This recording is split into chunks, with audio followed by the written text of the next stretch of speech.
Good morning. We are extremely pleased that you are here. It is good to come together for the purpose of co-creating. Do you agree? Yes. Really co-creating at its best, yes? You are much more than you know. You are magnificent physical expression. We see you in your bodies, out here on the leading edge. Not the bleeding edge, the leading edge, the leading edge. Here to express yourself among so many others, to explore the variety and contrast, for the purpose of joy. But an inevitable consequence of that exploration of variety is that eternally new ideas and preferences and desires are born out of what you are living.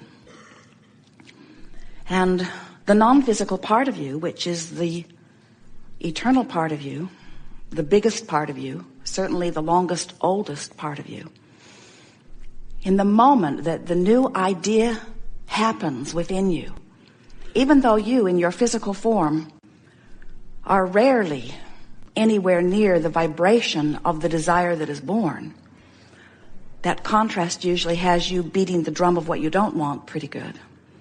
But when that desire is born, the non-physical part of you becomes immediately one with that desire. So the universe has expanded, and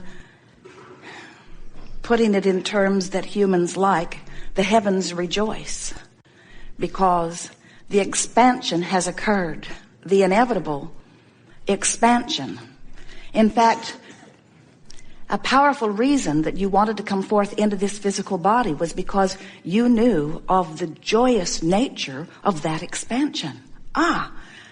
Sometimes you feel it, don't you, when you get a new idea? Can you feel how that new idea almost breathes life into you?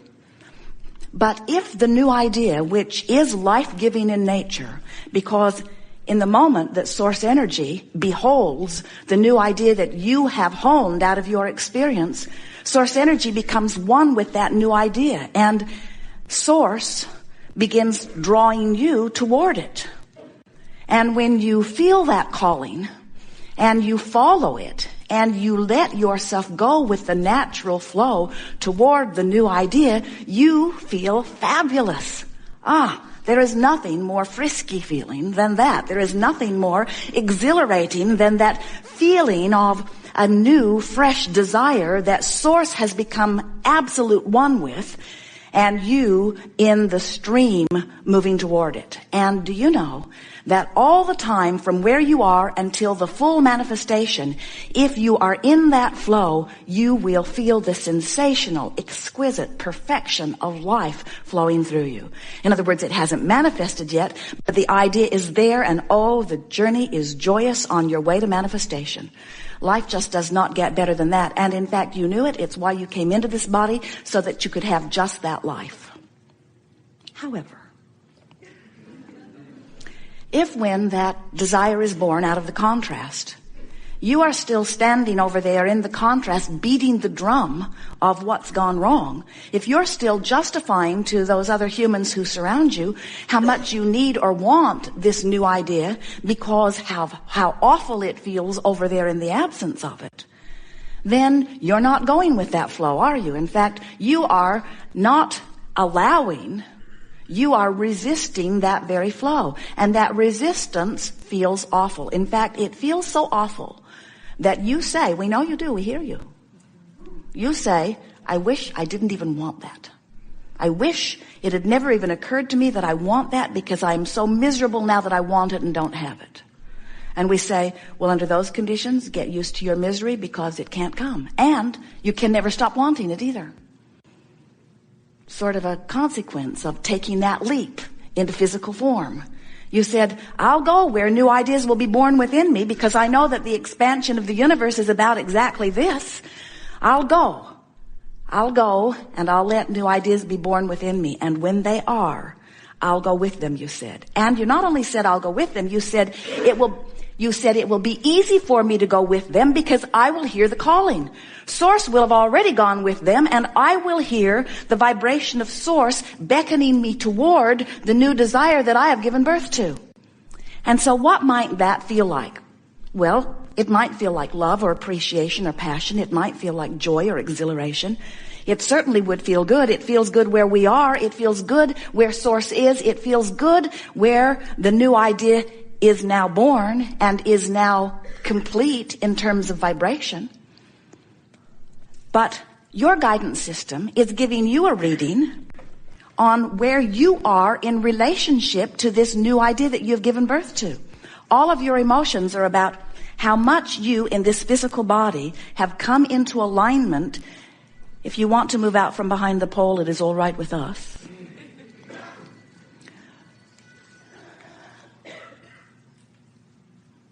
That's Source calling.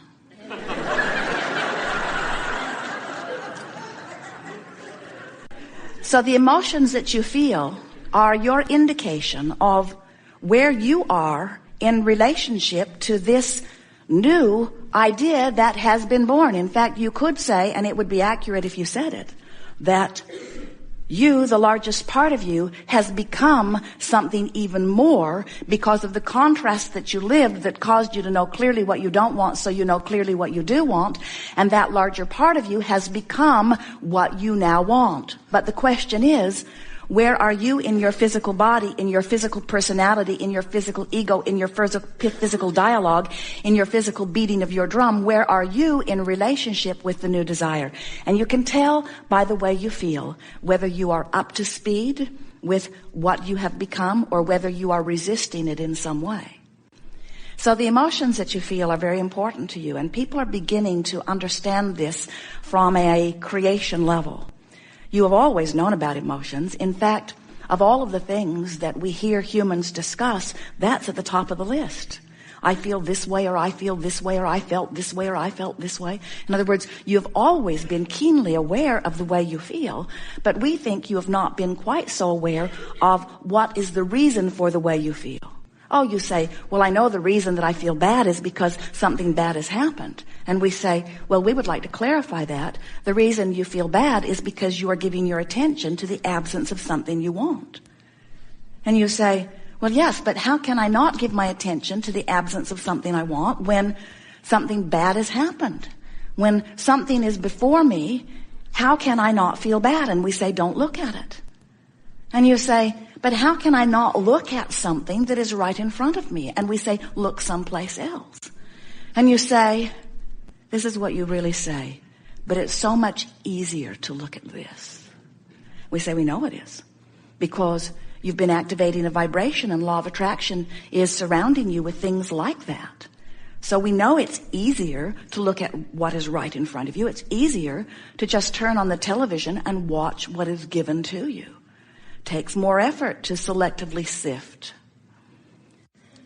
But when you care about how you feel, and when you remember that your emotions are telling you about these points of vibrational relationship, these points of vibrational relativity between where you are in this moment and who you really are and who you really have become, then you care more keenly about how you feel, because you want as much as you can to be vibrationally up to speed with the whole of that which you are. So we're going to explain briefly to you how it is that your guidance system works.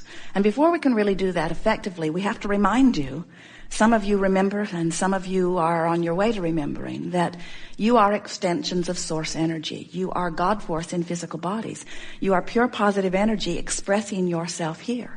And so that non-physical energy is a point of vibrational relativity. In other words, who you really are is always percolating in the background. It's the strongest vibrational rhythm of that which you are. So when your grandmother is adoring you and you are looking into her adoring eyes and she is inspiring you to the good feeling that that feeling of adoration brings to you, You are, in that moment, the physical part of you, so in vibrational sync with the non-physical part of you that you are essentially emitting one vibration. And that's why someone loving you feels so good.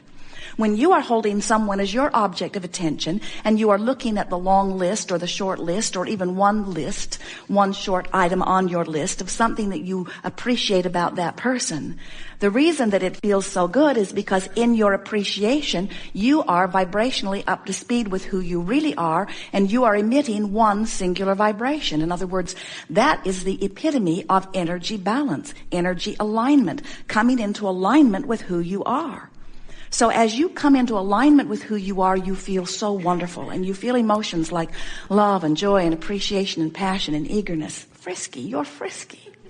But when you feel fear or anger or despair, those emotions are indicating to you that you're giving your attention to something that is holding you in vibrational resistance to who you really are. You know that you cannot set your radio dial on 98.7 and expect to hear what's being broadcast on 98.9. In other words, the frequencies are that important. You have to set your tuner to the frequency of the transmitter if you are going to have clear connection. So we want you to remember that you are extensions of source energy, which is transmitting a signal of adoration, of liquid love, of appreciation. You are worthy. You are fulfilled. You are source energy in physical bodies. And when you know that, you're in line with your signal and you thrive. When you don't, then you don't thrive to the degree that you are focused upon things that hold you in resistance. So the way your guidance system works is that you can tell by the way you feel through this magnificent emotional guidance system the vibrational relationship between that strong signal that is always being beamed to you, which is who you are, and what you are doing with your active, conscious, creative mind in this moment. Now, some might say, well, Abraham, if Source is so good, so pure, so loving, so in love with self, then why do I have a different perspective? Why is not Source just blowing through me? And we say, well, Source is just flowing through you, but you came forth as a creator. You want to chew on the data. We promise you, you do not like being a puppet on a string. You would not, as much as Esther likes opening her vortex and allowing Abraham to rip through her in response to what you are asking, Esther wants to create her own reality. Esther does not want every hour of every day to be managed by the brilliance of Abraham.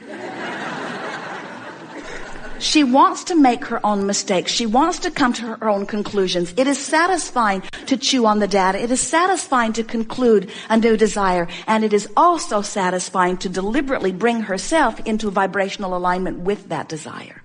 So you said, I'll come forth into this physical body with a magnificent guidance system, and I'll bang around with others, and I will come to fresh, new, constant new conclusions and preferences and desires. And when I do, then I will work to bring myself into vibrational alignment with that new idea. And as long as I'm feeling good, I know that I'm on the track. So, vibrational relativity. Jerry and Esther have navigational systems in their vehicles, 4 different kinds now. But they all work on the same principle, that there is a computer inside the vehicle, and there are satellites in the sky, and antennas on their roofs, and they program in where they want to be, and the system develops a route between where they are, because the satellites have triangulated their current position and where they want to be. And then it gives them verbal, sometimes verbal and visual, description of how to get from where they are to where they want to be. Magellan never says, but where have you been? Because it is irrelevant. Magellan never says, well, you know, you asked yesterday and then you didn't listen, and so I'm not going to tell you today. This navigational system has only one function, and that is to figure out how to get from where you are to where you right now, currently, want to go. And your emotional guidance system is based upon those same 2 factors. Where am I in relationship to where I want to go?